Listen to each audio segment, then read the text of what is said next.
야, 이서연! 출처도 모르는 음식을 여기 계신 분들한테 먹여?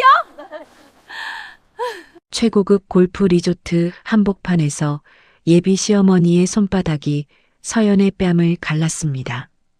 바닥에 무릎을 꿇고 쓰러진 서연 위로 사모님들의 비웃음이 쏟아졌습니다. 하지만 거기서 끝이 아니었습니다.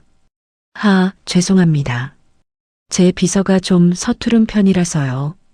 뒤늦게 나타난 예비 남편은 뺨이 퉁퉁 부어오른 약혼녀를 비서라고 소개하더니 정강이를 구두코로 걷어차고 영수증 뭉치를 머리 위로 뿌렸습니다. 그날 밤 서연은 멍투성이 얼굴로 서랍 속 사진 한 장을 꺼내 들었습니다. 사진 속 남자의 명찰에는 명성의료재단 이사장 이준혁이라는 글씨가 선명했습니다. 대한민국 최고의 천재 외과 의사이자 명성그룹 회장의 딸. 그것이 바로 하녀 취급당하던 이서연의 진짜 정체였습니다. 짐꾼이었던 여자의 가면이 벗겨지는 순간 예비 시어머니와 예비 남편의 인생은 상상도 못한 방향으로 무너져 내립니다. 과연 서연은 어떤 방법으로 이들에게 복수했을까요? 그리고 서연이 끝까지 굴욕을 참아야 했던 진짜 이유는 무엇이었을까요? 사연 시작하기 전에 구독과 좋아요 눌러주시고 지금 어디에서 듣고 계신지 댓글을 남겨주시면 그곳에 행운과 건강이 가득하길 바라겠습니다. 오늘의 사연 시작합니다. 화창한 주말 오후 대한민국 상위 0.1% 사모님들만 출입하는 블루 다이아몬드 힐스 골프 리조트 주차장에 수수한 면바지 차림의 서연이 나타났습니다. 서연의 양 어깨에는 최 여사의 골프백 2개가 파고들어 있었고 이마에서 굵은 땀이 턱 끝을 타고 뚝뚝 떨어지고 있었죠. 최 여사가 수천만 원짜리 골프웨어를 차려입고 차에서 내리며 소리쳤습니다. 야, 이서연. 골프백을 왜 그렇게 질질 끌어? 바닥에 긁히잖아. 긁히면 네가 물어낼 거야. 응? 죄송합니다, 어머님. 바로 잡겠습니다. 죄송. 맨날 죄송이야. 그 힘없는 팔뚝으로 시집와서 대체 뭘 하려고 그래? 뭘? 최 여사가 혀를 차며 앞서 걸었습니다. 주차장 끝에서 명품 골프웨어로 치장한 사모님 4명이 담소를 나누다 최 여사를 발견하고 손을 흔들었습니다. 어머, 최 여사님. 오늘도 빛이 나시네요. 호호, 별 말씀을. 오늘따라 컨디션이 좋아서 살짝 신경 썼어요. 사모님 한 명이 골프백을 내려놓는 서연을 위아래로 훑어보며 물었습니다. 최 여사님, 저 아가씨가 그 예비 며느리라는 분이에요? 아유, 며느리라고 부르기도 창피해요. 그냥 짐이나 들어주는 애라고 생각하세요. 아이고, 저런 차림으로 여기 데려오시면 최 여사님 체면이 말이 아니겠네. 그러니까요. 저는 또 기사님 데리고 오신 줄 알았잖아요. 진짜. 웃음소리가 주차장에 퍼졌습니다. 서연은 고개를 숙인 채 입술을 꽉 깨물었고 주먹을 쥐어 손끝에 떨림을 눌렀습니다. 야, 거기 멍하니 서 있지 말고 카트 라운지 앞으로 빼놔. 내 골프화도 먼지 하나 없이 닦아서 가져오고. 어서 안 움직여. 네, 어머님. 바로 하겠습니다. 서연이 카트를 몰고 간 뒤 돌아와 새벽 4시부터 직접 만든 수제 간식 도시락을 사모님들의 파라솔 테이블로 가져갔습니다.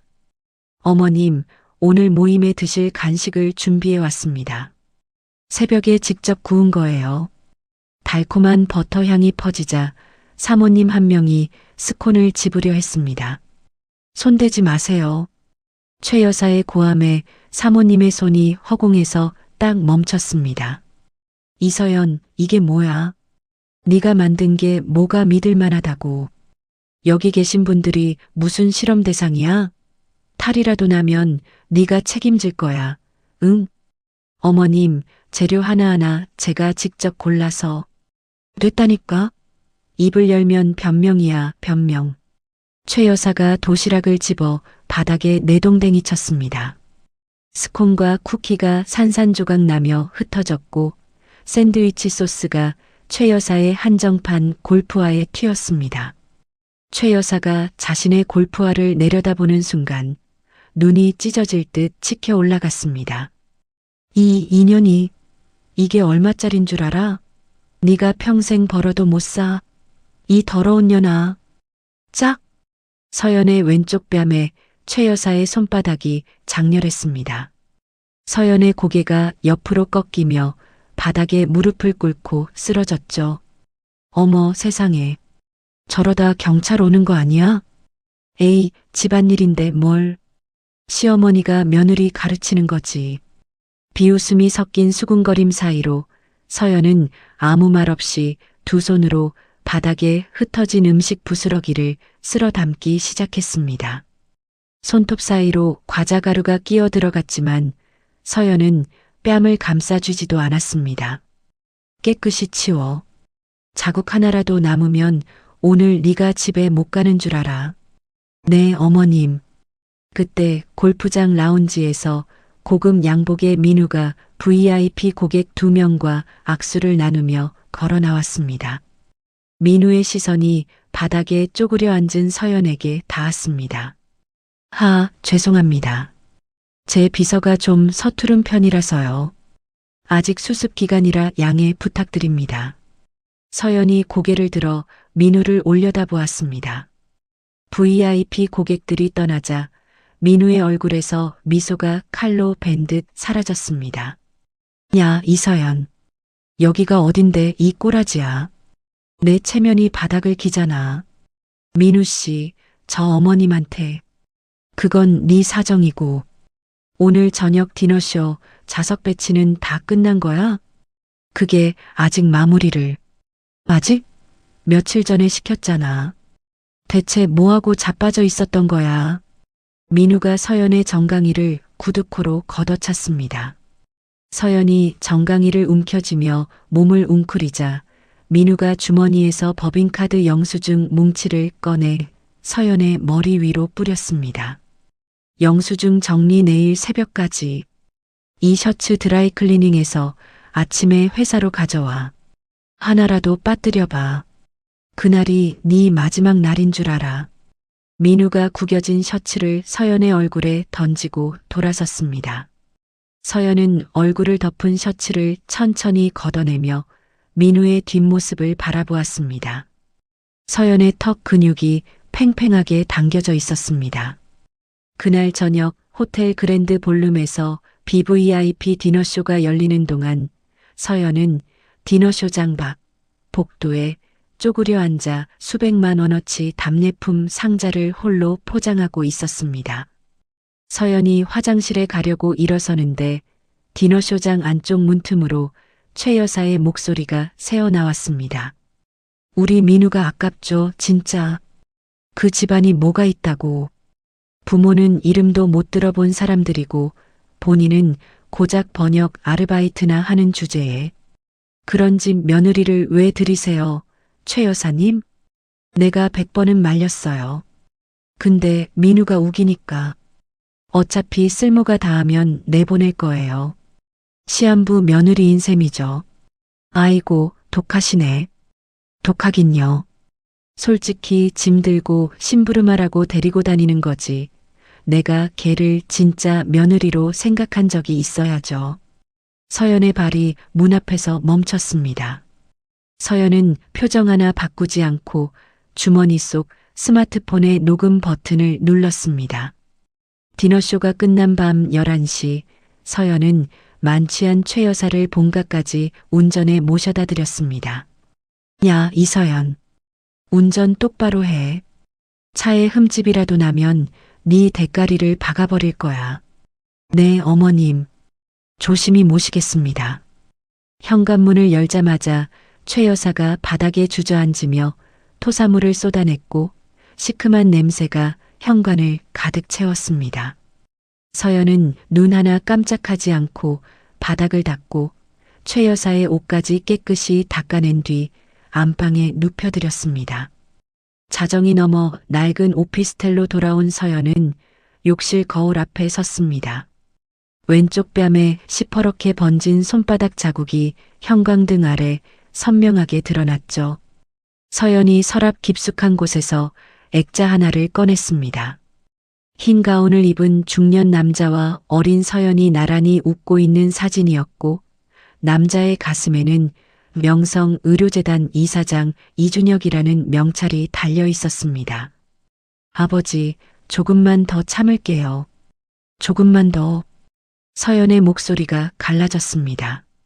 민우의 투자회사가 아버지의 신약 개발 펀딩을 전담하고 있는 한 파혼을 선언하는 순간 아버지가 평생을 바친 프로젝트가 무너질 수 있었습니다. 서연이 스마트폰을 꺼내 오늘 녹음한 최 여사의 음성 파일을 확인하고 암호 폴더에 저장했습니다. 어둠 속에서 서연이 주먹을 꽉 쥐었고 입꼬리가 천천히 올라갔습니다. 증거가 다 모이면 그때는 내 차례다. 어둠 속 서연의 눈동자가 차갑게 빛나고 있었습니다. 다음 날 오전 민우의 본가 거실로 호출된 서연이 현관에서 구두를 벗고 들어섰습니다. 넓은 거실 한가운데 가죽 소파에 다리를 꼬고 앉은 최 여사가 두꺼운 서류 봉투 하나와 명함 한 장을 유리 테이블 위에 탁 내려놓았습니다. 앉아. 서연이 소파 끝자리에 조심스럽게 걸터 앉았습니다. 최 여사가 서류 봉투를 서연 쪽으로 밀었습니다. 혼수 리스트야. 하나하나 꼼꼼히 읽어봐. 서연이 봉투를 열고 서류를 꺼냈습니다. 서류를 읽어 내려가는 서연의 눈동자가 한 줄 한 줄 지날 때마다 점점 커졌습니다. 어머님, 이건 강남 50평대 아파트를 제 이름으로 사라는 건가요? 당연하지. 우리 민우가 장가가는데 셋집에서 살 순 없잖아. 그리고 이건 어머님 차를 최신 외제차로 바꿔드리라는 거예요? 내 차가 벌써 2년이 됐어. 며느리가 시어머니 차 한 대 못 해드려? 서연이 서류를 넘기는 손끝이 미세하게 떨렸습니다. 민우 씨 친척분들 명품 시계가 20개가 넘는데요. 어머님, 이 금액이면 수십억은 되는 것 같은데. 그래서 못하겠다는 거야? 최 여사가 팔짱을 끼며 서연의 눈을 똑바로 쏘아보았습니다. 프리랜서 번역가 수입으로는 감당하기가 힘든 금액이라서요. 솔직히 무리입니다. 어머님. 무리? 니네 집에서 좀 보태면 되잖아. 저희 부모님도 형편이. 최 여사가 소파 팔걸이를 탁 내리쳤습니다. 그러니까 니네 집안이 문제라는 거야. 딸 하나 시집 보내면서 뭘 해준 게 있어? 무능한 것들이 딸도 무능하게 키워놨으니 내 아들이 고생이지. 서연의 어깨가 움찔했지만 입을 꽉 다문 채 고개를 숙였습니다. 최 여사가 테이블 위에 명함을 손가락으로 튕겨 서연 앞에 밀어 넣었습니다. 여기 대출 알선업체야. 연락해서 어떻게든 마련해. 네 오피스텔이라도 담보로 잡히든지. 어머님 그건. 그리고 이것도 봐. 최 여사가 서류 봉투 안에서 또 다른 서류 한 장을 꺼내 서연의 앞에 펼쳤습니다.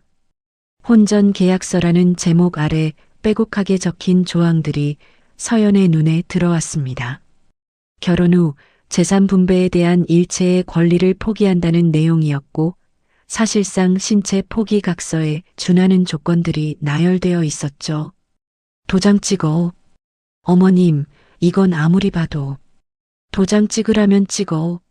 싫으면 나가. 문은 열려 있으니까. 최 여사가 턱을 치켜들며 서연을 내려다보았습니다. 서연은 서류를 쥔 손에 힘을 주며 입술을 깨물었습니다.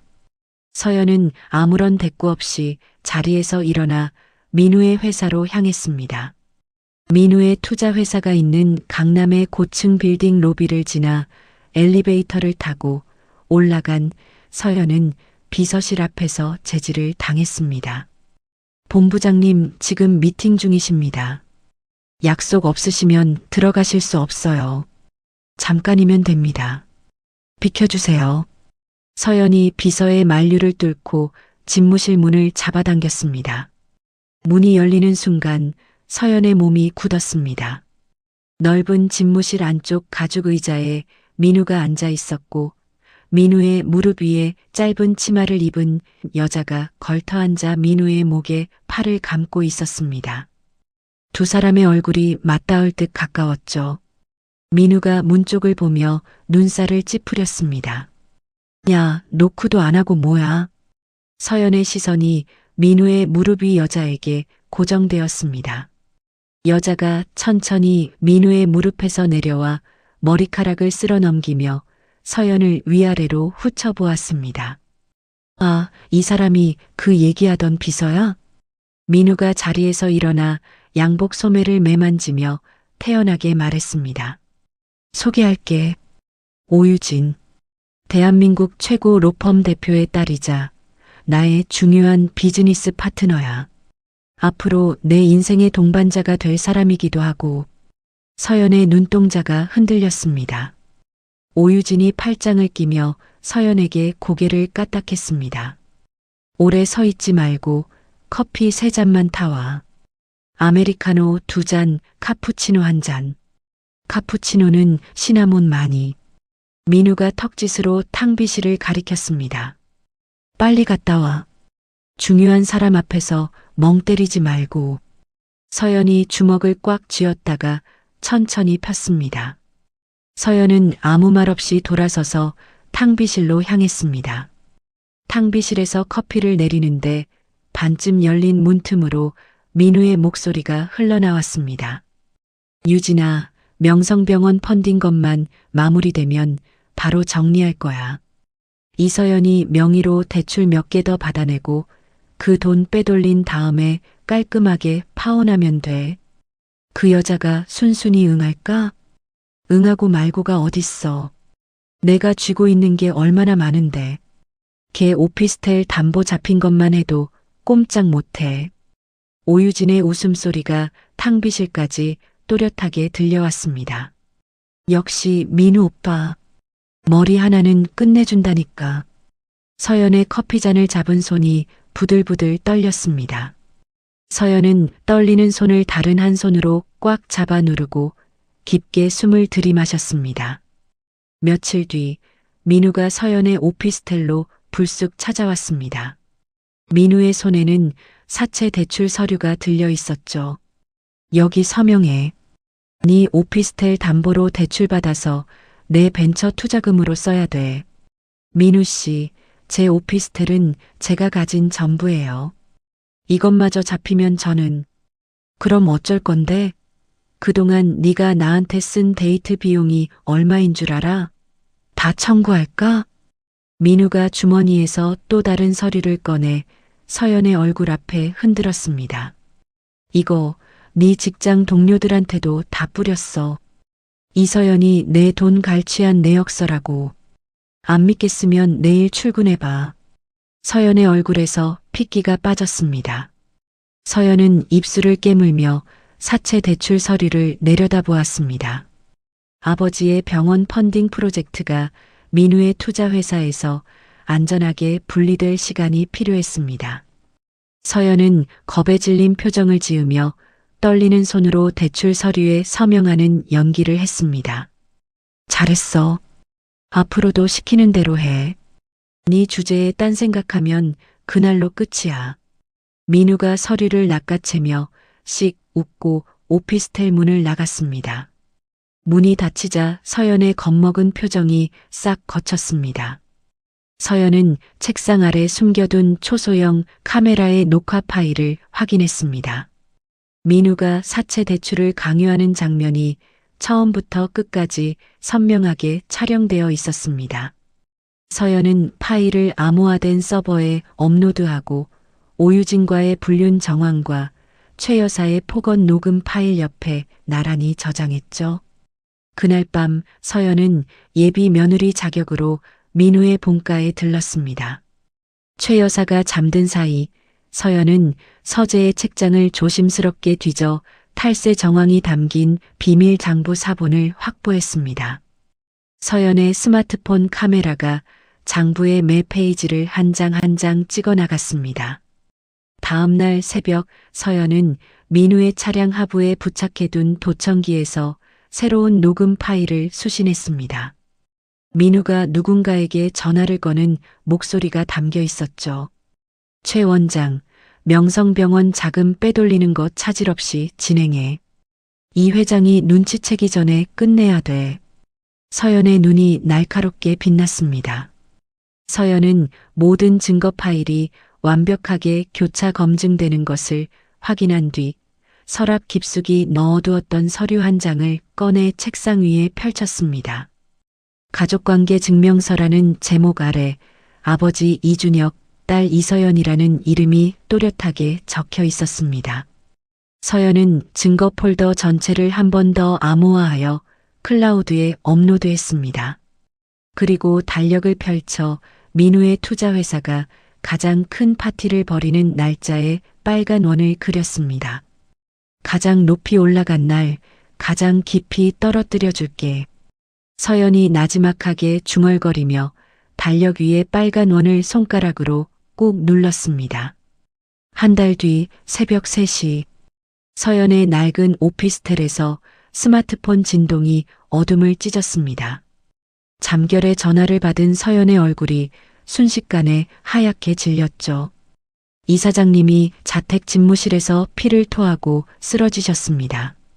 지금 응급실로 이송 중입니다. 서연은 전화를 끊자마자 잠옷 위에 외투만 걸치고 오피스텔을 뛰쳐나갔습니다. 새벽 공기가 폐를 찔렀지만 서연은 멈추지 않았습니다. 명성병원 VIP 중환자실 앞에 도착한 서연은 유리창 너머를 들여다보았습니다. 산소호흡기에 온몸이 연결된 채 눈을 감고 누워있는 아버지의 모습이 보였습니다. 서연의 다리에 힘이 풀려 벽에 등을 기댔습니다. 주치의가 복도로 나와 서연에게 다가왔습니다. 보호자분이시죠? 이 사장님 상태가 매우 심각합니다. 아버지가 왜 갑자기 이러시는 건가요? 검사 결과 수액을 통해 오랜 기간 몸에 해로운 물질이 들어간 것으로 보입니다. 그것 때문에 심장이 갑자기 멈추는 증상이 왔고요. 솔직히 말씀드리면 의식이 돌아오기 힘든 상황입니다. 누가 아버지한테 그런 짓을 한 거예요. 그건 저희도 확인 중입니다. 경찰에도 연락을 해둔 상태고요. 주치의가 무거운 한숨을 내쉬며 돌아갔습니다. 서연은 유리창에 이마를 갖다 대고 눈을 질끈 감았습니다. 서연의 손톱이 자신의 손바닥을 파고들어 핏자국을 남겼습니다. 이 회장이 쓰러졌다는 소식은 삽시간에 퍼졌습니다. 명성그룹 내부에 경영권 공백이라는 소문이 돌자 주가가 곤두박질 쳤고 이 사진들은 숨겨진 상속녀의 행방을 찾느라 분주했습니다. 서연은 마스크를 푹 눌러쓰고 평범한 보호자로 위장한 채 아버지의 병실을 지켰습니다. 내부의 적이 누군지 아직 알 수 없었기에 정체를 드러내는 것은 아버지를 더 위험하게 만들 수 있었죠. 그 시각 강남의 고층 빌딩 꼭대기 민우의 본부장실에서는 분위기가 사뭇 달랐습니다. 펑! 샴페인 코르크가 천장에 부딪혀 튕겨나갔습니다. 민우가 샴페인 잔을 높이 치켜들며 오유진과 부딪혔습니다. 드디어 그 늙은이가 쓰러졌어. 오빠 진짜야? 이 회장이 깨어날 가능성은? 의식 못 찾을 거래. 이제 명성병원은 주인 없는 빈집이야. 신약 특허 기술, 외국 자본한테 팔아넘기면 우리 몫이 수천억이야. 오유진이 샴페인을 한 모금 마시며 다리를 꼬았습니다. 그런데 상속녀가 있다며? 딸이 있다는 소문 들었는데 그 딸이라는 게 누군지 아무도 몰라. 이 회장이 워낙 숨겨놨으니까 설령 나타나봤자 아무 힘도 없는 애송이일 거야. 걱정 마. 민우가 창밖으로 보이는 명성병원 건물을 내려다보며 입꼬리를 올렸습니다. 유진아, 이번에 확실하게 한 방에 끝내자. 최 원장한테 연락해. 그날 심야 명성병원 지하 주차장 구석에서 민우와 최 원장이 만났습니다. 최 원장은 두리번거리며 주변을 살피다 민우에게 다가왔습니다. 강 본부장, 이거 위험한 거 아시죠? 이 사장님이 깨어나시기라도 하면. 깨어나면 그때 생각하면 되지. 지금 중요한 건 시간이야. 이 회장 없는 지금이 기회라고. 민우가 양복 안주머니에서 두꺼운 봉투를 꺼내 최 원장의 가슴에 밀어 넣었습니다. 스위스 계좌로 나머지 금액 보낼 테니까 특허 기술 이전 계약서에 도장 찍어. 이 회장 법인 인감 위조한 거 준비됐지? 최 원장이 봉투 안의 수표를 확인하며 침을 꿀꺽 삼켰습니다. 준비는 됐는데 병원 서버 보안이 문제예요. 접근 코드가 이 사장님만 아시거든요. 그걸 왜 나한테 말해? 원장이면 방법이 있을 거 아냐? 최 원장이 한참을 망설이다 주머니에서 USB 하나를 꺼냈습니다. 보안팀 직원 한 명 매수해서 빼냈습니다. 메인 서버 접근 코드가 다 들어있어요. 민우가 USB를 낚아채며 만족스러운 웃음을 지었습니다. 잘했어, 최 원장. 이 일만 끝나면 원장 자리는 물론이고 새 병원 하나 차려줄 테니까 꼭 약속 지키셔야 합니다. 내가 언제 약속 어긴 적 있어? 민우가 최 원장의 어깨를 탁 치며 지하 주차장을 빠져나갔습니다. 그 시각 아버지의 병실 옆간이 침대에서 뜬 눈으로 밤을 새우던 서연은 목을 축이려 비상계단 쪽 자판기로 향했습니다. 비상계단 문을 열려는 순간 철문 너머로 익숙한 목소리가 들려왔죠. 최 원장, USB 잘 받았지? 내일 바로 서버 접속해서 신약 데이터 전부 복사해. 외국 쪽에서 다음 주까지 달라고 닥달이야. 민우의 목소리였습니다. 서연이 문틈에 바짝 귀를 갖다 대었습니다. 알겠습니다. 그런데 이 기술, 이 사장님이 평생을 바쳐 만드신 건데 그게 지금 중요해? 주인 없는 물건은 먼저 줍는 놈이 임자야. 서연의 주먹이 돌덩이처럼 단단하게 쥐어졌습니다. 아버지가 수십 년간 잠도 줄여가며 연구한 신약 기술을 이자들이 훔쳐서 팔아넘기려 하고 있었습니다. 당장 뛰쳐나가 민우의 멱살을 잡고 싶었지만 서연은 이를 악물고 참았습니다. 지금 정체를 밝히면 병원 안의 배신자들이 아버지에게 무슨 짓을 할지 알 수 없었습니다. 서연은 비상계단 벽에 등을 기댄 채 눈을 감고 거친 숨을 내쉬었습니다. 며칠 뒤 서연의 오피스텔 현관문에 빨간 딱지가 붙었습니다. 유령회사 명의의 거액 채무 독촉장이었고 민우가 서연의 이름으로 만든 가짜 회사의 빚이었죠. 쾅쾅쾅. 이서연, 문 열어. 빚 안 갚으면 가만 안 둬. 용역 깡패 3명이 현관문을 발로 걷어차며 고함을 질렀습니다. 문짝이 덜컹거리며 흔들릴 때마다 서연의 어깨가 움찔했습니다. 야, 도망가면 네 직장으로 찾아갈 거야. 네 부모한테도 갈 거고. 서연은 어둠 속에서 숨을 죽이고 벽에 등을 바짝 붙인 채 기다렸습니다. 깡패들의 발소리가 멀어지자 서연은 조용히 오피스텔을 빠져나왔습니다. 서연의 발걸음은 명성재단 본관을 향했습니다. 아버지가 평소 머물던 이사장실의 묵직한 문을 열자 텅 빈 책상과 주인 없는 가죽 의자가 어둠 속에서 서연을 맞았습니다. 아버지의 체온이 남아있을 것 같은 의자 등받이를 서연이 천천히 쓸었습니다. 아버지, 반드시 지켜낼게요. 병원도 아버지도 전부 다. 서연의 목소리가 텅 빈 방 안에 낮게 울렸습니다. 서연은 의자에 손을 올린 채 고개를 숙이고 한참을 그 자리에 서 있었습니다. 폭우가 쏟아지던 밤 서연은 명성재단 구간으로 향했습니다.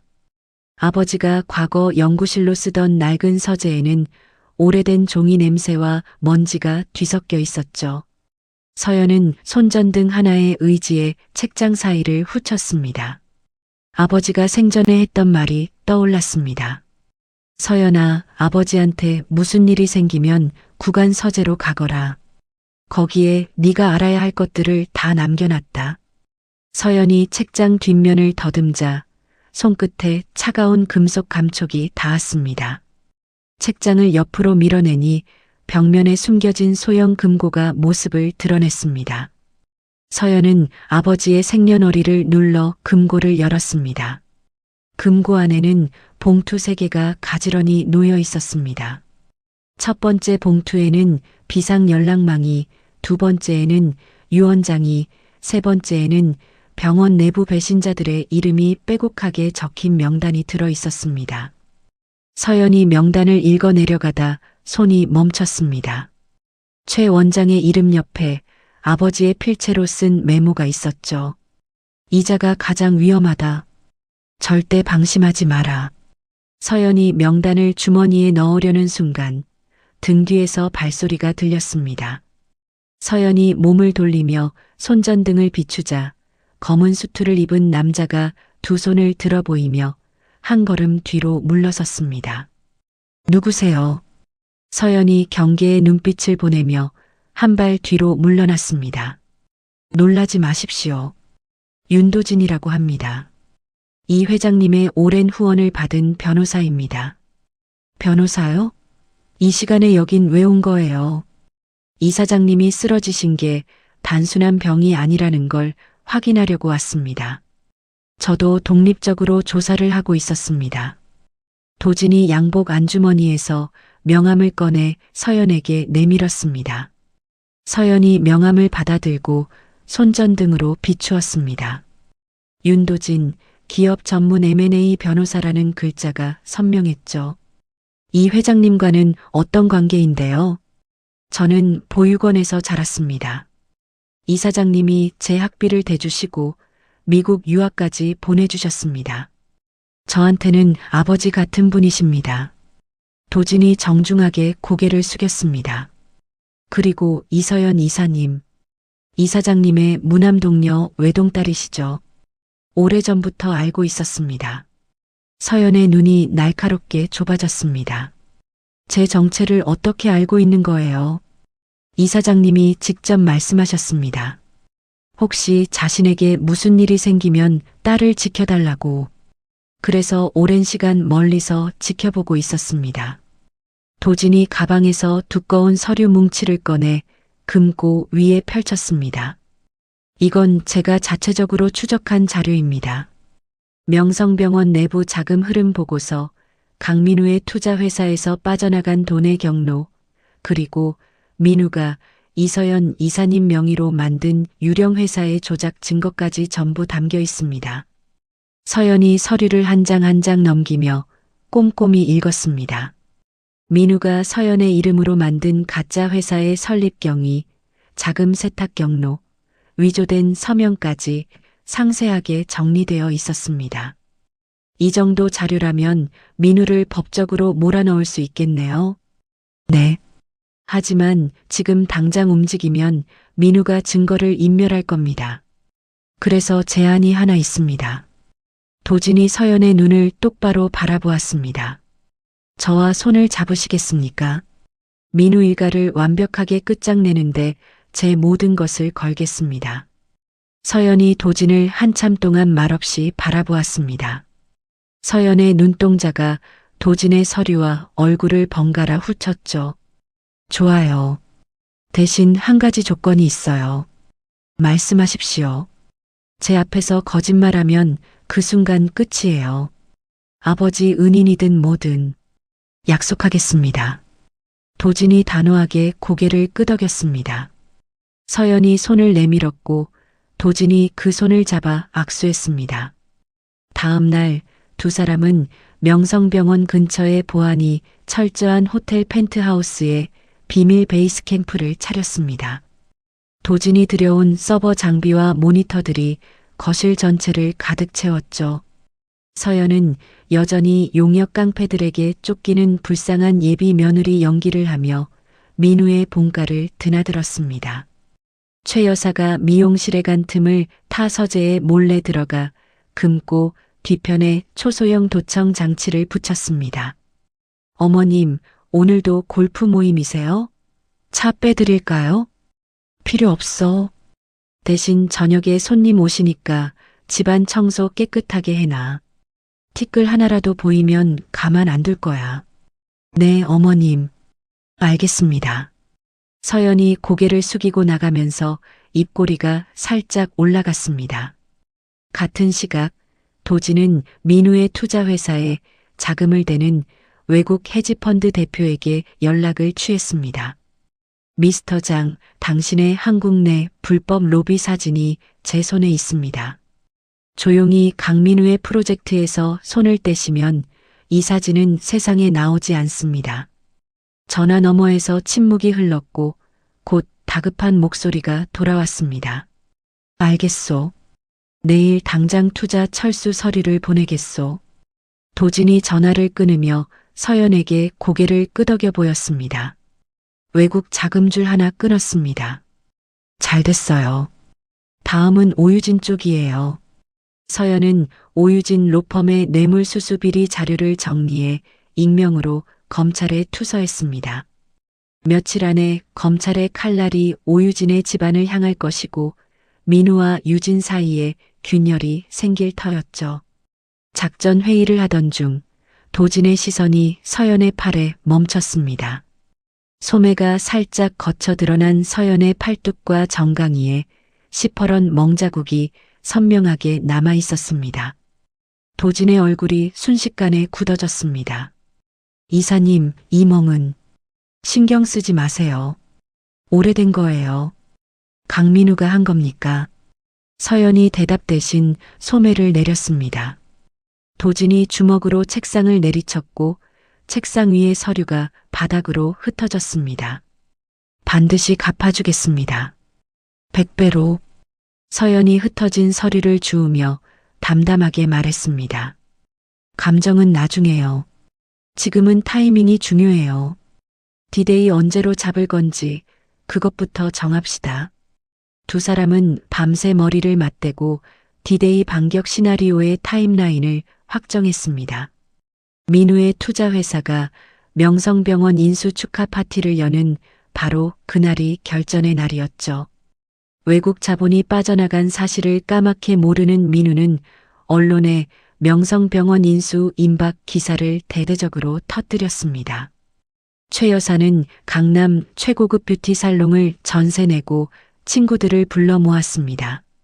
드디어 명성그룹 안주인이 되는 거예요. 오늘은 제가 쏠 테니까 마음껏 드세요. 어머, 최 여사님 대단하시다. 재벌 사모님 되시는 거네요. 호호, 이제 시작이에요. 시작? 최 여사가 샴페인 잔을 높이 들며 의기양양하게 웃었습니다. 그 시각 서연은 펜트하우스 창밖으로 명성병원의 간판을 내려다보고 있었습니다. 도진이 서연의 옆에 서서 조용히 물었습니다. 준비 다 되셨습니까? 네. 내일 밤 저 사람들이 가장 높은 곳에 올라간 순간에 바닥까지 떨어뜨릴 거예요. 서연의 눈동자에 명성병원의 불빛이 차갑게 비쳤습니다. 결전의 날 저녁 서울 시내 최고급 7성급 호텔 그랜드 볼룸 앞에 수십 대의 고급 차량이 줄지어 섰습니다. 정재계 인사들과 기자들이 쏟아져 들어오는 입구에는 명성병원 신약 특허 인수 축하 파티라는 대형 현수막이 걸려 있었죠. 최 여사가 수십억 원대의 다이아몬드 목걸이와 귀걸이로 온몸을 휘감고 연회장에 입장했습니다. 사모님들이 최 여사를 둘러싸며 입을 모았습니다. 어머, 최 여사님. 오늘 정말 대단하시네요. 재벌 사모님 등극이시잖아요. 호호, 별거 아니에요. 우리 민우가 워낙 능력이 있으니까요. 오늘부터 명성그룹은 우리 집안 거예요. 최 여사가 샴페인 잔을 높이 치켜들며 거들먹거렸습니다. 오늘 파티 끝나면 강남의 새 집도 알아볼 거예요. 명성그룹 안주인이 좁은 데서 살 순 없잖아요. 민우가 오유진과 팔짱을 낀 채 연회장 단상으로 올라갔습니다. 수백 명의 하객 앞에서 민우가 마이크를 잡았습니다. 존경하는 내빈 여러분, 오늘 이 자리에 서게 되어 영광입니다. 오늘부로 명성병원의 핵심 신약 특허 기술은 저희 투자회사의 품에 안기게 됩니다. 객석에서 박수가 터져 나왔습니다. 명성그룹의 새로운 주인으로서 대한민국 의료산업의 미래를 제가 이끌어 나가겠습니다.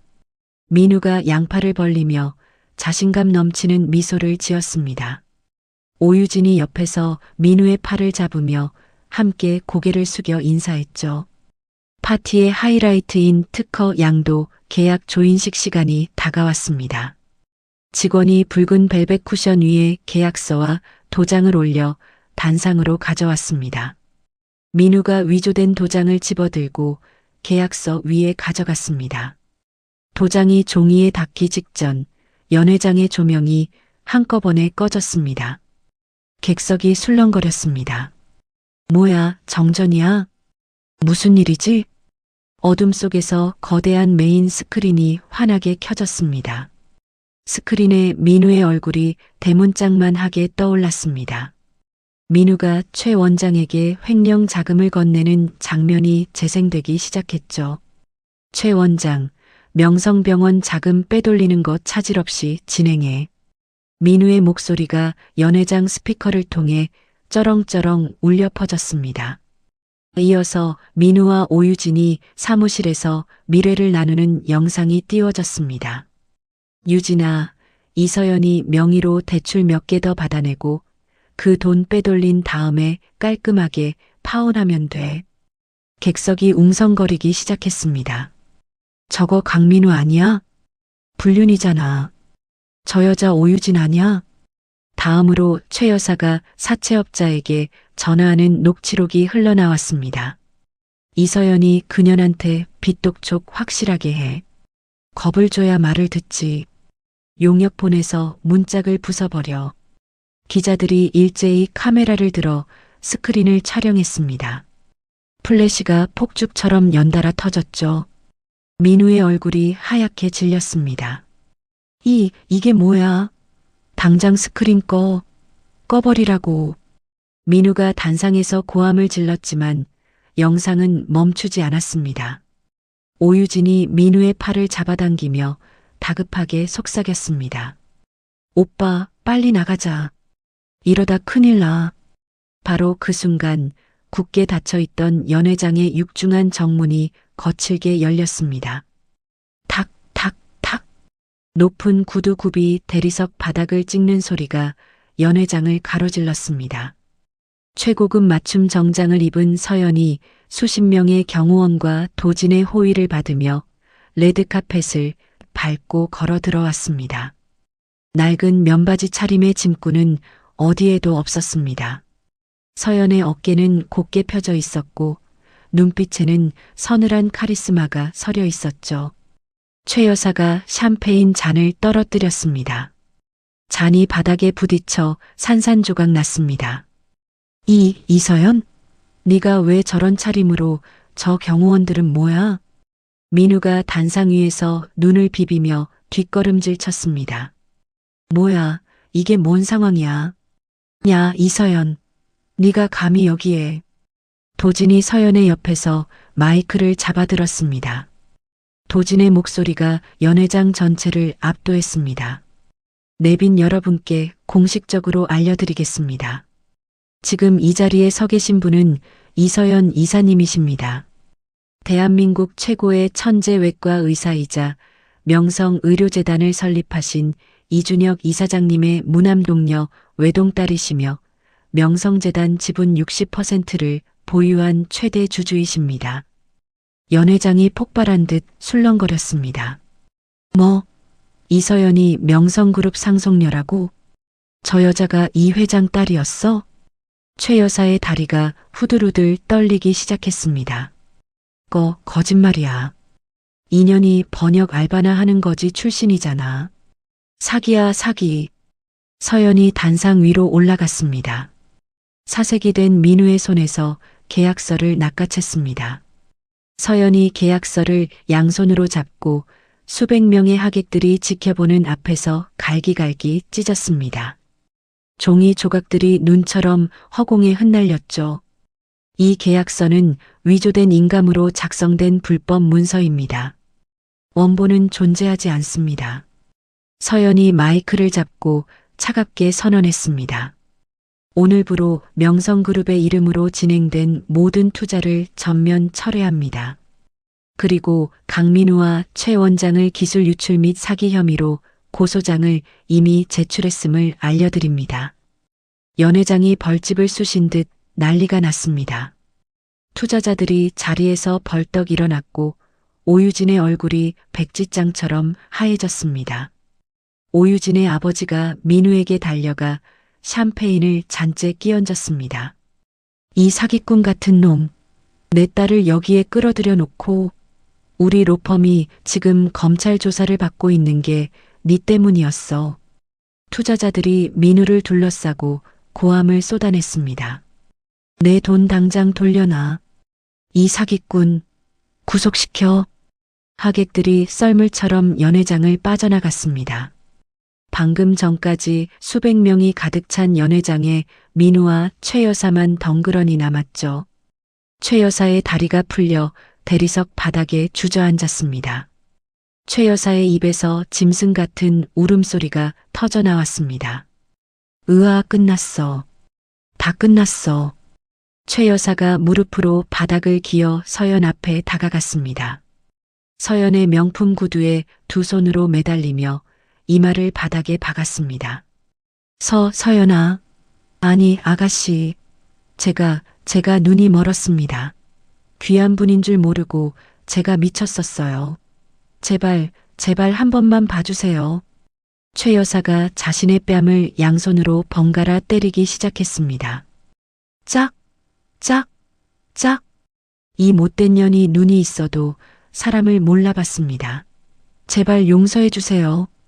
서연은 구두에 매달린 최 여사를 차갑게 내려다보았습니다.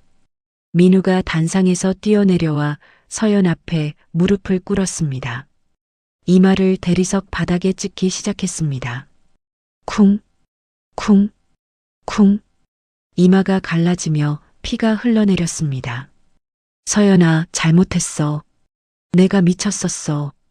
제발 한 번만 기회를 줘. 뭐든 할게. 뭐든. 서연이 민우를 내려다보았습니다. 서연의 입꼬리가 천천히 올라갔습니다. 기회?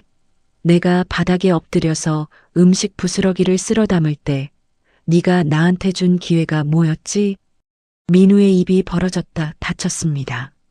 내 정강이를 구두코로 걷어찰 때, 내 얼굴에 셔츠를 던질 때, 나를 비서라고 소개할 때, 그때 기회라는 단어를 알고나 있었어? 서연이 몸을 돌렸습니다. 서연의 구두 끝에서 최 여사의 손이 미끄러져 떨어졌습니다. 서연은 단 한 번도 뒤를 돌아보지 않고 경호원들의 호의를 받으며 연 회장을 빠져나갔습니다. 서연의 뒤로 민우와 최 여사의 처절한 울음소리가 텅 빈 연 회장에 메아리 쳤습니다. 파티장에서의 응징 이후 서연은 명성병원 이사장 직무대행으로 정식 취임했습니다. 서연이 이사장실 문을 열고 들어서자 최 원장 라인의 간부 6명이 긴 회의 테이블에 앉아 서연을 맞았습니다. 서연은 자리에 앉지 않고 테이블 끝에 선 채로 입을 열었습니다. 오늘부로 최 원장은 직위 해제됩니다. 최 원장과 관련된 모든 자금 집행은 동결이에요. 간부 한 명이 자리에서 벌떡 일어났습니다. 이사장님, 이건 너무 갑작스럽습니다. 최 원장님은 이 병원에서 20년 넘게 뭘 하셨는지는 검찰이 밝혀줄 겁니다. 더 하실 말씀 있으세요? 간부의 입이 다물렸습니다. 서연이 서류 봉투를 테이블 위에 내려놓았습니다. 이 안에 최 원장 라인의 비자금 내역이 전부 들어있어요. 자진 사퇴하실 분은 오늘 안으로 사직서를 내시고 버티실 분은 검찰에서 만나시죠.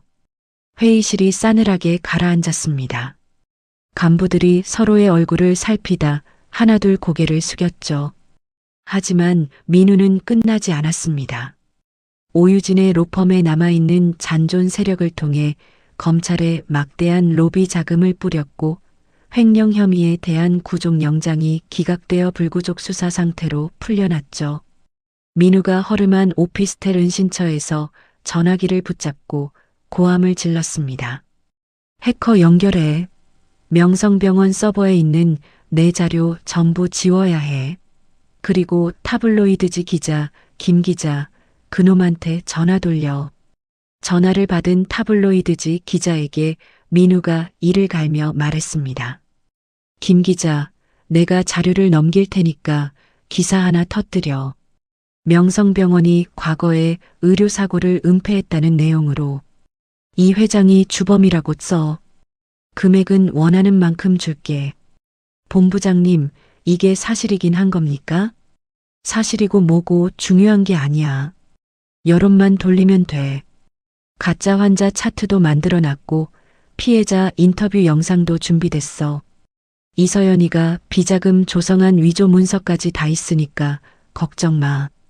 다음 날 아침 서연이 출근길에 스마트폰을 열자 포털 사이트 메인에 붉은 글씨의 속보가 떠 있었습니다. 명성병원 수십 명 사망 의료사고 조직적 은폐. 이준혁 이사장이 주범. 서연의 손가락이 굳었습니다. 기사를 열어보니 조작된 환자 차트, 가짜 피해자들의 눈물 가득한 인터뷰 영상, 서연이 비자금을 조성했다는 위조 문서까지 빼곡하게 실려 있었죠. 이게 무슨... 서연이 기사를 읽어내려가는 사이 병원 대표 전화가 쉴 새 없이 울리기 시작했습니다. 기사가 퍼지는 속도는 걷잡을 수 없었습니다. 여론은 순식간에 명성병원을 향해 돌아섰습니다. 시민단체들이 병원 로비로 몰려와 오물을 투척했고 현수막을 들고 소리를 질렀습니다. 살인병원 문 닫아라. 이준혁은 살인마다. 서연이 병원 로비 유리창 너머로 시위대를 바라보았습니다. 서연의 턱 근육이 팽팽하게 당겨져 있었습니다. 그날 오후 검찰이 명성병원의 대대적인 압수수색을 단행했습니다. 수사관 수십 명이 이사장실로 밀려들어와 서류를 박스에 담아 실어 날랐습니다. 이 서류들은 아직 정리 중인 겁니다. 이사장실 자료는 영장 범위에 영장에 다 포함돼 있습니다. 비켜주세요. 수사관이 서연의 말을 잘라내며 컴퓨터 본체까지 뽑아갔습니다. 서연은 텅 빈 책상 앞에서 두 주먹을 꽉 쥐고 서 있었습니다. 신약 개발 승인이 무기한 보류되고 거래 은행들이 대출을 막아버리자 명성재단은 며칠 만에 부도 위기에 몰렸습니다. 이사진들이 서연을 둘러싸고 압박을 시작했습니다. 이사장님, 상황이 이렇게 된 이상 직접 책임을 지셔야 합니다.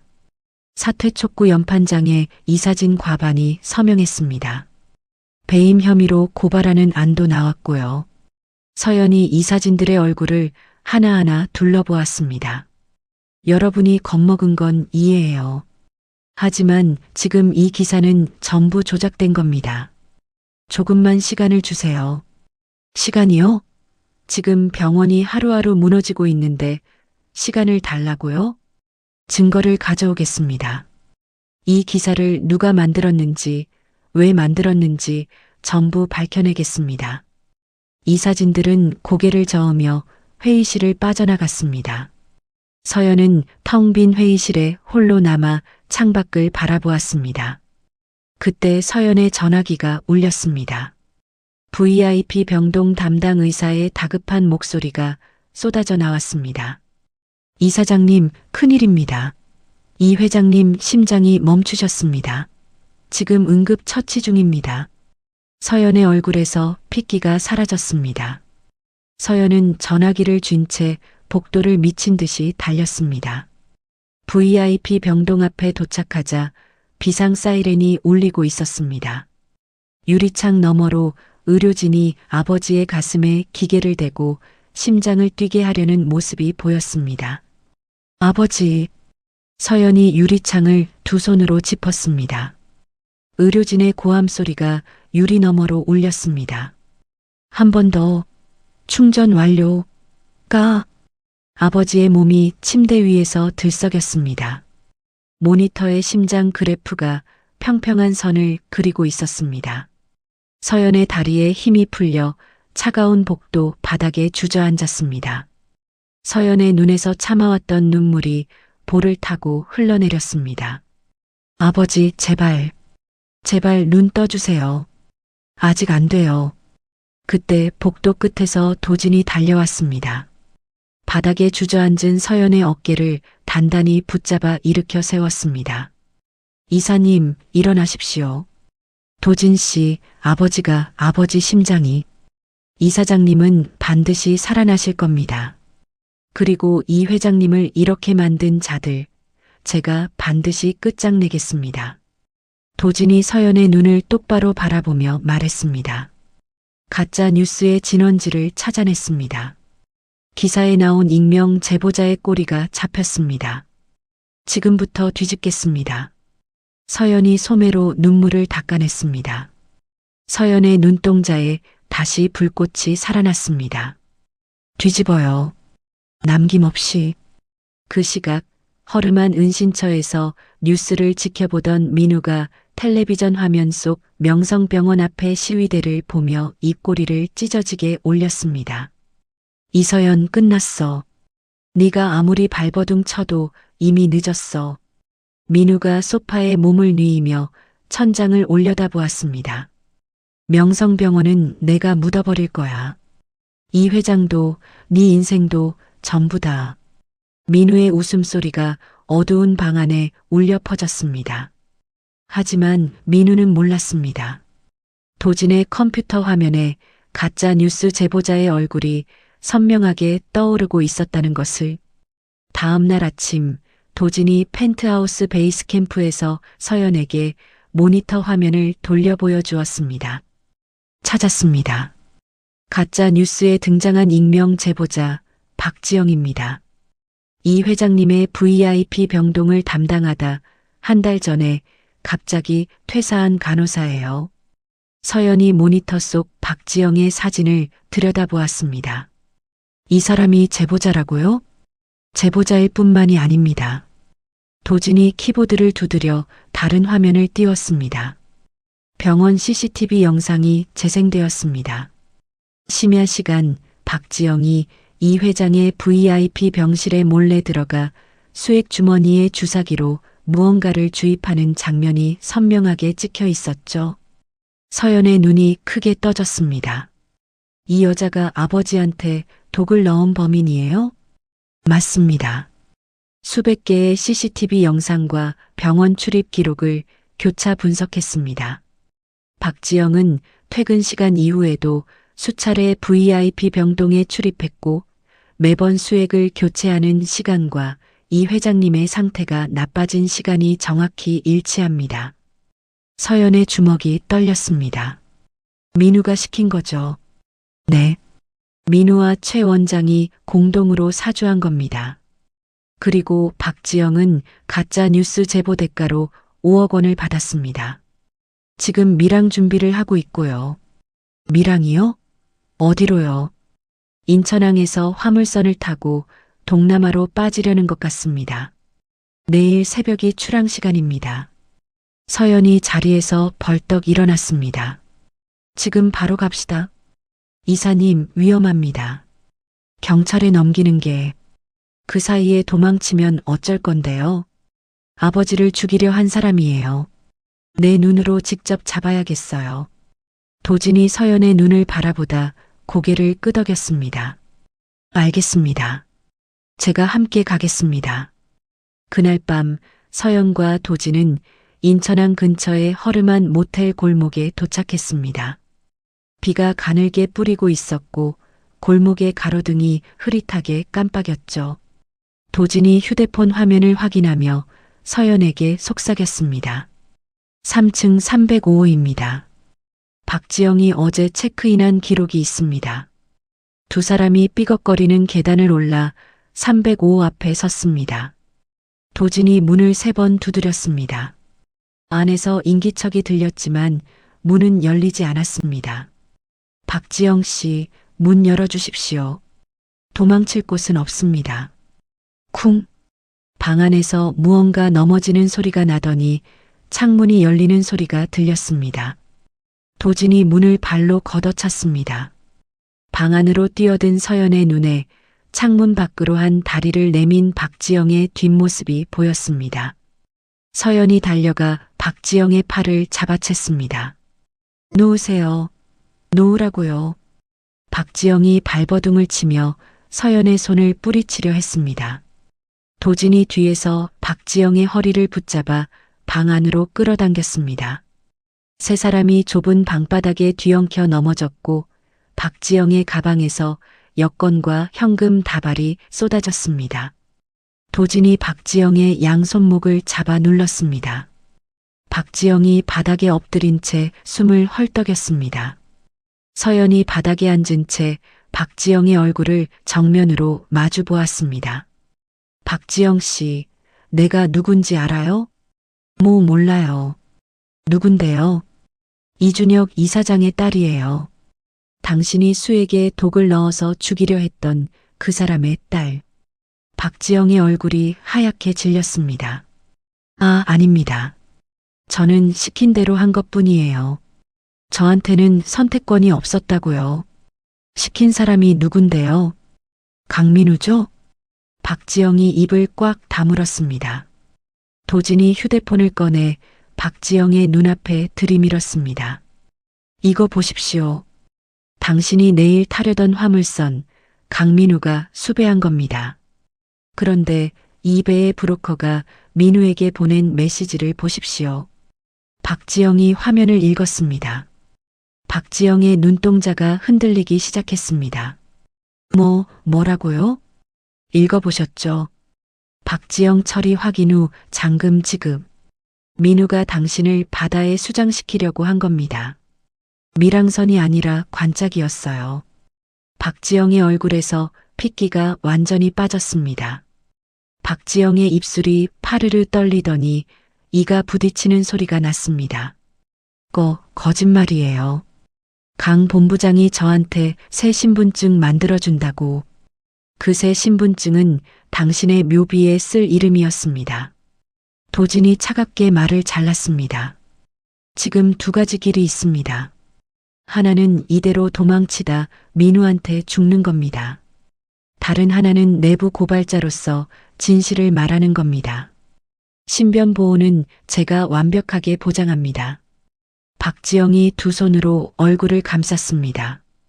박지영의 어깨가 격렬하게 흔들리더니 울음이 터져 나왔습니다. 살려주세요.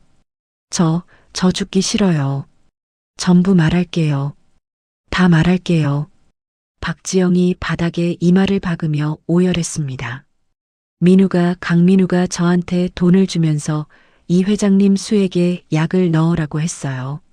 최 원장이 약을 건네줬고요. 가짜 뉴스도 민우가 시나리오를 짜서 저한테 외우게 했어요. 인터뷰 영상도 연기한 거예요. 도진이 녹음기를 켜고 박지영에게 자필 진술서 용지를 내밀었습니다. 박지영은 떨리는 손으로 펜을 잡고 진술서를 써내려갔습니다. 민우의 살인 교사 녹음 파일, 원본과 가짜 뉴스 조작 지시 메신저 내역까지 모두 넘겼죠. 그날 저녁 시청률 1위 뉴스 프로그램 탐사보도 24시의 스튜디오에 서연이 명성병원 이사장 자격으로 출연했습니다. 앵커가 서연을 향해 날카로운 질문을 던졌습니다. 이사장님, 명성병원의 의료사고 은폐 의혹에 대해 어떻게 해명하시겠습니까? 서연이 앵커의 눈을 똑바로 바라보며 입을 열었습니다. 해명이 아닙니다. 진실을 보여드리겠습니다. 서연이 손짓하자 스튜디오 스크린에 박지영의 양심선언 영상이 재생되었습니다. 저는 강민우와 최 원장의 지시를 받고 이준혁 이사장님의 수에게 해로운 약물을 넣었습니다. 의료사고 기사도 전부 조작된 것입니다. 피해자 인터뷰는 제가 돈을 받고 연기한 것이고 환자 차트도 위조된 겁니다. 스튜디오 안이 술렁거렸습니다. 앵커의 손에 들린 큐카드가 미세하게 흔들렸죠. 서연이 다시 마이크를 잡았습니다. 여기 강민우가 기자를 매수해 가짜 뉴스를 만든 해외 송금 내역입니다. 그리고 이것은 강민우가 이준혁 이사장의 살해를 지시한 녹음 파일입니다. 스크린에 계좌 이체 내역과 함께 민우의 목소리가 흘러나왔습니다. 최 원장, 이 회장 수에게 넣는 양 좀 늘려. 너무 천천히 하면 들킨다고. 도진이 스튜디오에 전화로 추가 자료를 송출했습니다. 민우 일가의 주가 조작과 자금 세탁 장부가 화면 가득 펼쳐졌습니다. 앵커가 입을 다물지 못한 채 카메라를 바라보았습니다. 시청자 여러분, 지금 보시는 자료가 사실이라면 이것은 단순한 사기가 아니라 살인 교사 사건입니다. 방송이 나가는 순간부터 포털 사이트 실시간 검색어 1위부터 10위까지 전부 강민우와 명성병원으로 도배되었습니다. 명성병원을 향했던 분노가 순식간에 민우를 향해 뒤집혔죠. 방송이 끝나기도 전에 검찰총장의 특별 지시로 수사본부가 꾸려졌습니다. 무장경찰 수백 명이 민우의 은신처를 동시에 급습했습니다. 강민우, 문 열어. 영장 나왔다. 쾅! 문이 부서지며 경찰들이 쏟아져 들어갔습니다. 민우가 금괴를 가방에 쑤셔 넣으며 뒷문으로 달아나려 했지만 뒷문 밖에도 경찰들이 대기하고 있었습니다. 꼼짝 마. 경찰 2명이 민우를 바닥에 눌러 수갑을 채웠습니다. 최 여사는 욕실에 숨어 있다가 끌려 나왔습니다. 놓으세요. 나 누군지 알아? 내가 누군지 알아. 조용히 하세요. 당신은 공범으로 긴급 체포됩니다. 수갑을 찬 민우와 최 여사가 기자들의 플래시 세례를 받으며 경찰차에 실렸습니다. 민우의 양복은 찢어져 있었고 최 여사의 화장은 눈물에 번져 얼굴을 타고 흘러내렸습니다. 그 비참한 모습이 뉴스 속보로 전국에 생중계되었죠. 오유진의 로펌 역시 증거인멸 혐의로 압수수색을 당했습니다.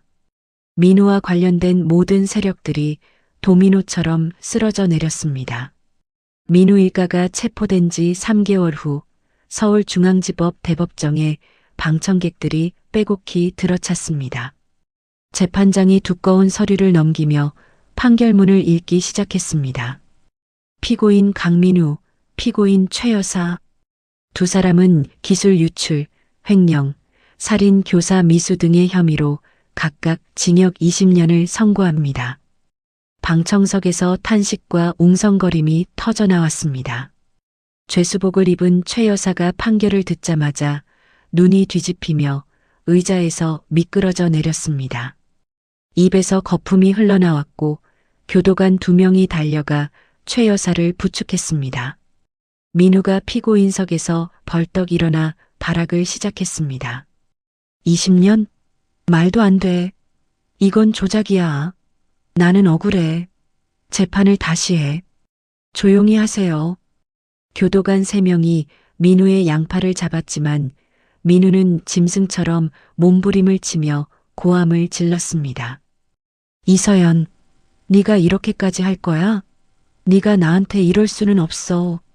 방청석 맨 앞줄에 앉아있던 서연이 천천히 고개를 돌려 민우를 바라보았습니다. 서연의 표정에는 분노도 슬픔도 연민도 없었습니다. 서연은 철창 너머로 피눈물을 흘리며 절규하는 민우를 향해 차갑게 한마디를 던졌습니다. 20년 동안 천천히 생각해. 사람을 짓밟으면 어떤 대가를 치르는 건지. 민우의 입이 벌어졌다 닫혔습니다. 교도관들이 민우의 팔을 비틀어 잡고 법정 밖으로 끌어냈습니다. 민우의 발이 바닥에 끌리며 지워지지 않는 검은 자국을 남겼죠. 서연은 미련 없이 자리에서 일어나 법정 문을 나섰습니다. 법원 밖 계단에 도진이 서 있었습니다. 수고하셨습니다, 이사님. 아직 안 끝났어요. 병원으로 갑시다. 명성병원 VIP 병동 복도를 걸어가는 서연의 발걸음이 빨라졌습니다. 병실 문을 열자 창가에 놓인 휠체어에 이 회장이 앉아 있었습니다. 코마에서 깨어난 이 회장은 도진이 주도한 재활치료 덕분에 건강을 되찾아가고 있었죠. 이 회장이 창밖의 산책로를 바라보다 문 열리는 소리에 고개를 돌렸습니다.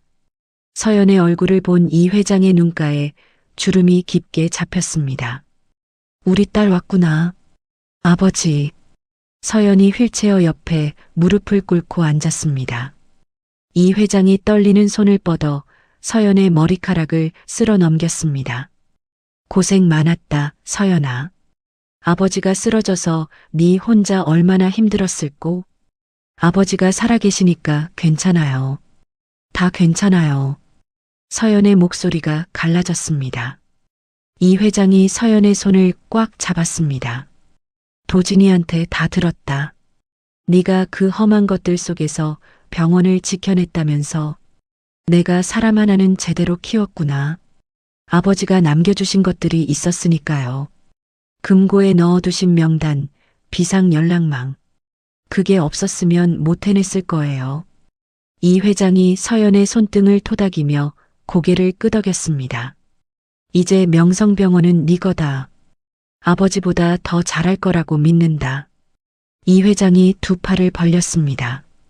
서연이 아버지의 품에 안겼습니다. 이 회장의 마른 팔이 서연의 등을 꼭 감싸 안았고 서연의 어깨가 작게 들썩였습니다. 다음 날 명성의료재단 대강당에서 신임 이사장 취임식이 열렸습니다. 수천 명의 임직원들이 자리를 가득 메운 가운데 서연이 화이트 수트 차림으로 단상에 올랐습니다. 박수가 터져 나왔습니다. 처음에는 드문드문 시작된 박수가 곧 대강당 전체를 뒤흔드는 기립박수로 바뀌었죠. 서연이 마이크 앞에 서서 임직원들의 얼굴을 천천히 둘러보았습니다. 여러분, 지난 몇 달간 명성병원은 거짓과 탐욕에 의해 흔들렸습니다. 하지만 우리는 무너지지 않았습니다. 대강당이 조용해졌습니다. 오늘부터 명성병원은 달라집니다. 썩은 것은 걷어내고 투명하고 공정한 병원을 만들겠습니다. 아버지가 처음 이 병원을 세울 때 품었던 마음, 아픈 사람을 살리겠다는 그 마음으로 다시 시작하겠습니다. 박수가 다시 터져 나왔습니다. 서연이 단상 아래 맨 앞줄에 앉은 휠체어의 이 회장을 바라보았습니다. 이 회장이 눈물이 글썽인 눈으로 고개를 끄덕여 보였습니다.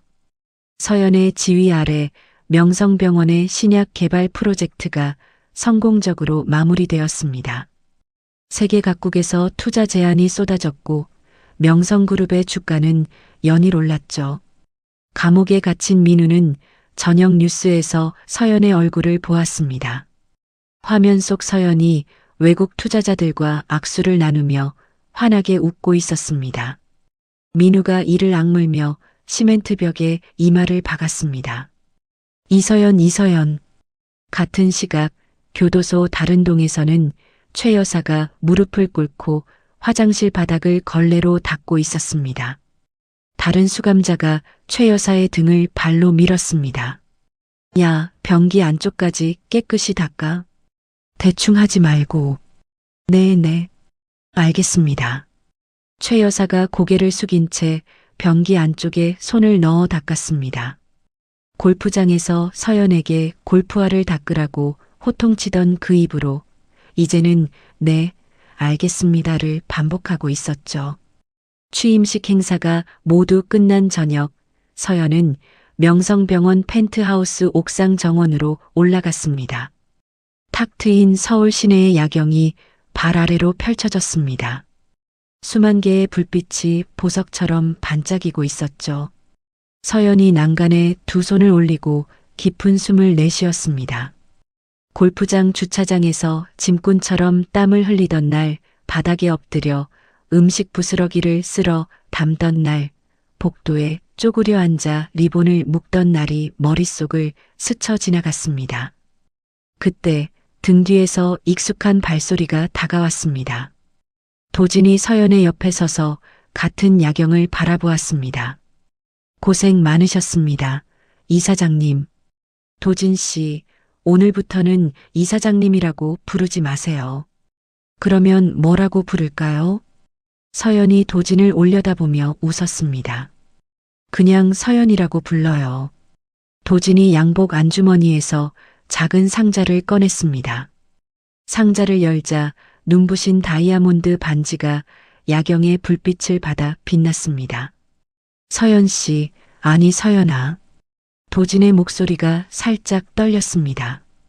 보육원에서 자랄 때 이사장님이 해주신 말씀이 있어. 세상에서 가장 강한 사람은 남을 지켜주는 사람이라고.